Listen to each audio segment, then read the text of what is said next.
que a família só pode ser gerada, só pode ser construída através da coabitação. O que é coabitação? É o sexo entre a mulher e o homem. Porque através do sexo entre a mulher e o homem é que vai gerar o filho, é que vai crescer a sociedade. Às vezes vai ficar pensando assim, a América está falando de sexo puro. Não, a gente está falando de família. As pessoas têm que entender que filhos só são gerados através de dois, um homem e uma mulher. Não pode ser gerado entre mulher e mulher. É a ideologia de Satanás. É coisa do capeta querendo entrar na cabeça das nossas crianças, dos nossos adolescentes. Nós vimos hoje, meus amados, famílias sendo destruídas. Homens que têm sua família e que trocam sua mulher por outro homem. Que troca sua esposa, troca seu marido por outra mulher. Deus está dizendo é abominável, é aberração. Deus não se agrada. Deus não se agrada disso. Vai em Romanos também vai falar. Vai em Romanos vai falar: maldito o homem que troca o sexo, o corpo natural, né, por aquilo que é amaldiçoado, por aquilo que não é agradável a Deus. Hoje nós vivemos numa sociedade onde tudo é permissível. O filho pode levar a namorada para dentro de casa, pode ter relação antes do casamento. Não! É a ideologia do diabo. Que hoje os pais permitem que os filhos levem a namorada para dentro de casa antes do casamento. Fica falta de respeito dos pais que estão lá no quarto com a namorada, do namorado, de mãe e pai na sala, e ninguém respeita ninguém. É essa família que Deus constituiu? É isso que Deus quer para a nossa família, para a nossa sociedade? Nós precisamos nos posicionar. Se nós somos servos do Senhor, se nós somos servos do Senhor, nós precisamos inculcar na cabeça dos nossos filhos a verdade. Não adianta dizer, está tudo certo, não é normal. Hoje é normal, não tem nada a ver. Nada a ver é um demônio. E quando você chegar lá no céu, Deus te chamar e falar assim: cadê os filhos que eu te dei para você cuidar? Cadê os teus filhos que eu te emprestei lá para você cuidar? Qual foi a doutrina que você ensinou? Como eles estão hoje? Qual foi o caminho que eles seguiram? Você instruiu? Você fez aquilo que eu falei que você tinha que fazer? Aí você vai fazer o quê? Você vai apresentar suas mãos vazias. Eu vou apresentar as minhas mãos vazias. Senhor, tenha misericórdia de nós, meu Pai. Misericórdia de nós, Senhor. Porque nós somos falhos, nós somos fracos. Mas nós precisamos inculcar na cabeça dos nossos filhos. Inculcamos as coisas na cabeça dos nossos filhos. Vai chegar um tempo que ele vai perguntar, ele vai questionar. Olha o que diz aqui. Quando teu filho, no futuro, te perguntar, dizendo: que sacrifica, que significa os testemunhos, estados e juízo que o Senhor, nosso Deus, vos ordenou. O que significam esses estados? Vai chegar um tempo que eles vão questionar. E aí, olha só o que o pai respondeu: então dirás a teu filho: éramos escravos de Faraó no Egito, porém o Senhor de lá nos tirou com poderosa mão. Então, o que nós vamos dizer para Deus?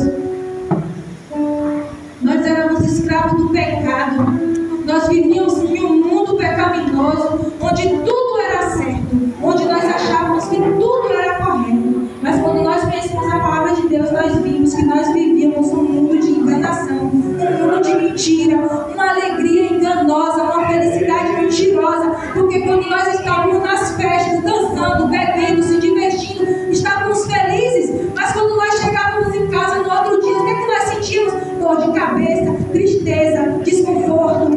E isso Deus não quer para nós. Será que é isso que nós queremos ensinar para os nossos filhos? Será que foi essa doutrina que Deus pediu para que nós ensinássemos para os nossos filhos? Deus quer que nós inculcamos na cabeça deles aquilo que Ele nos ensinou, aquilo que Ele deixou Jesus aqui na terra para padecer por nós, para morrer por nós, para nos libertar dos nossos pecados. Nós precisamos instruir os nossos filhos. Nós precisamos ser intencionais ao conversar com nossos filhos. A nossa casa precisa ser um altar de adoração. Os nossos filhos precisam nos ver orando. Os nossos filhos precisam nos ver buscando. Nós precisamos dar exemplos aos nossos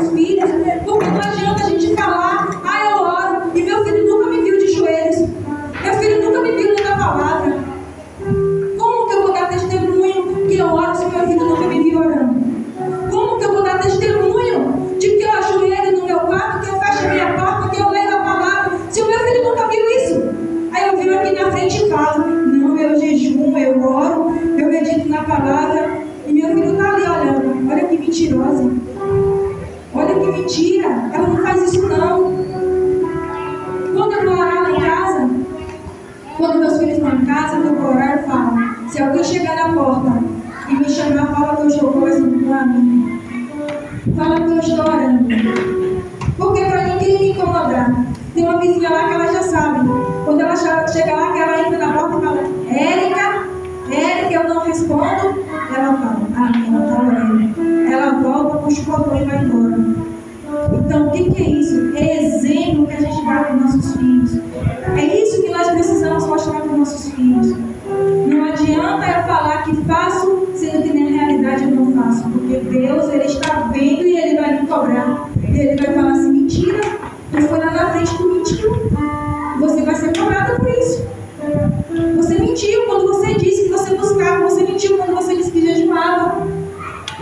Nós precisamos ser intencional com nossos filhos. Olha o que diz aqui em Josué: não importa o que a sociedade diz, não importa o que os outros fazem, não importa o que os meus pais fizeram no passado, não importa. Ele diz aqui em Josué, no capítulo 24, verso 15, diz assim: porém, se vos parecer mal servir ao Senhor, escolhei hoje a quem servais. Se aos deuses a quem serviram vossos pais, que estavam além do Eufrates, ou aos deuses dos amorreus, em cuja terra habitais. Eu e a minha casa serviremos ao Senhor. Nós precisamos declarar isso dentro da nossa casa, da nossa família. Não importa quem adora os outros deuses, não importa o que os outros fazem, mas nós precisamos declarar dentro da nossa casa: eu e a minha casa serviremos ao Senhor. Nós escolhemos servir a Deus. Nós escolhemos caminhar com a verdade. Não importa. Vai ter gente que vai gostar, vai ter gente que não vai gostar. Às vezes a gente está pregando, vai ter gente que vai falar: está se achando. Está se achando. Se acha importante demais para estar ali na frente. Não, muito pelo contrário. Eu não me acho importante. Eu me acho humilde, serva do Senhor, querendo aprender mais e mais do Senhor, querendo buscar mais e mais dele, porque eu sei que através da minha busca, através da minha fé, eu sei que Deus vai me honrar.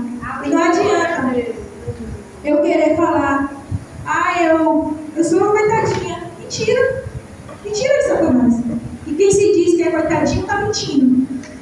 Porque a palavra de Deus diz que Ele dá força àquele que é cansado. Ele levanta o que está caído. Ele não deixa nós enganar. Deus, Ele não nos deixa enganado. Não se iluda que você está sendo enganada. Porque Deus, Ele revela aquilo que está oculto e escondido. E a nossa família, os nossos filhos, eles podem até pensar: eu estou enganando a minha mãe, eu estou fazendo alguma coisa que minha mãe e meu pai não estão sabendo, mas Deus está vendo. E vai chegar o momento que a conta vai chegar e Deus vai cobrar. E Deus vai falar: ó filho, mas o teu pai não te instruiu? Por que tu desistiu do caminho? Por que tu desviou? Olha só a palavra que diz em Efésios, no capítulo 6, diz assim: filhos, obedecei ao vosso Pai no Senhor, pois isto é justo. Honra a teu pai e a tua mãe, que é o primeiro mandamento com promessa, para que tu te vá bem e seja de longa vida sobre a terra. E vós, pais, não provoquei vossos filhos a ira, mas criai-os na disciplina e na admoestação do Senhor. Aleluia.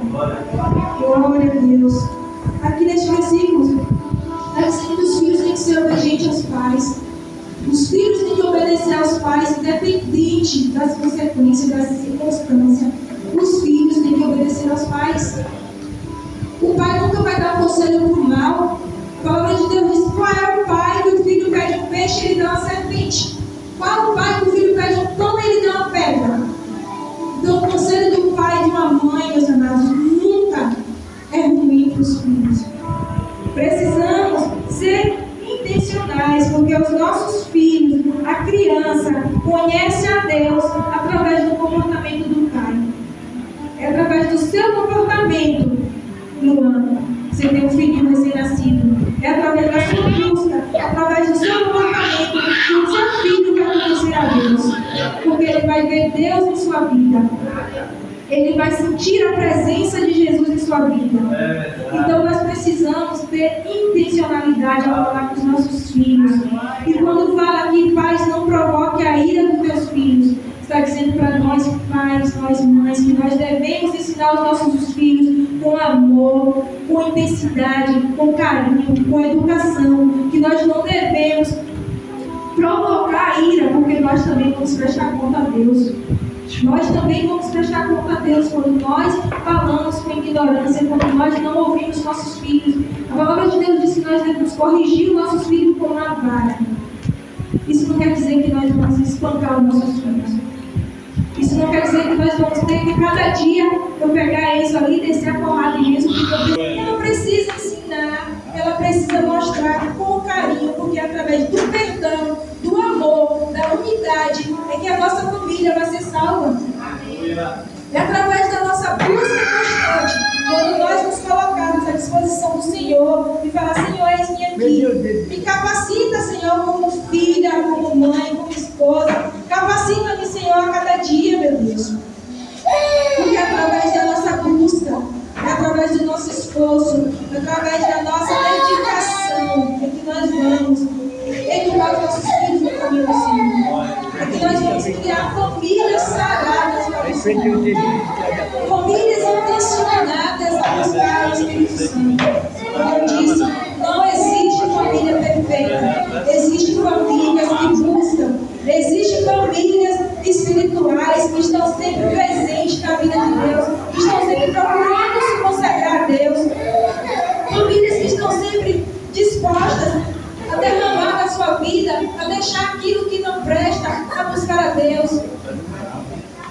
Nós precisamos ser famílias santificadas, intencionalmente, buscar aprender mais de Deus, buscar corrigir nossos filhos quando precisa, mas precisamos também nos corrigir. Meu Deus, o que eu estou fazendo de errado? Meu Deus, será que eu estou corrigindo meu filho? Será que eu estou levando meu filho para perto do Senhor? Ou será que eu estou afastando meu filho da tua presença? Porque também tem pais que sufocam. Não, você tem que ir para a igreja. Não, você tem que ir, você tem que ir. E acaba sufocando o filho. Em vez de aproximar de Deus, acaba afastando o filho da presença de Deus.